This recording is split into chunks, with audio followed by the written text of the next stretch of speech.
ஐயனார் துணை சரியில்லை. அடுத்து வர எபிசோடில் நம்ம சந்தா இருந்துட்டு சேரன் சோழன் நிலாவை பார்த்த உடனே ரொம்பவே சந்தோஷப்படுறாங்க.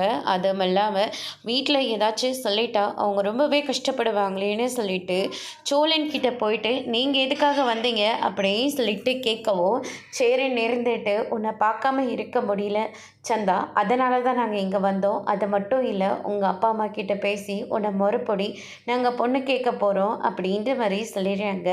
நிலா இருந்துட்டு நீங்கள் எதுக்காகவும் பயப்படாதீங்க, அண்ணனையும் வேண்டான்னு தான் சொல்லிச்சு. ஆனால் உங்களை இப்படி விட்டுட்டு போக எங்கள் எல்லாருக்கும் ரொம்ப கஷ்டமாக இருக்குது. அதனால தான் நாங்கள் அண்ணனை சமாதானம் பண்ணி இங்கே கூட்டிகிட்டு வந்திருக்கோம்.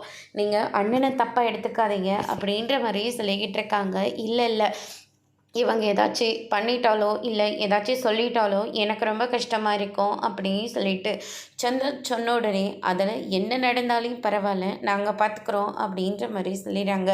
அதுக்கடுத்ததாக பார்த்திங்கன்னா ஹரிஷ் இருந்துட்டு, பையா எதுக்காக இவ்வளோ தூரம் வந்தீங்க? நான் தான் எப்படியாவது சந்தாவை சென்னை கூட்டிகிட்டு வரதா சொன்னேன். இல்லை இல்லை ஹரிஷ், சந்தா ஃபோன் பண்ணி ஆக்சிடெண்ட் ஆகிடுச்சு, அதனால் கல்யாணத்தை தள்ளி வச்சுருக்காங்க.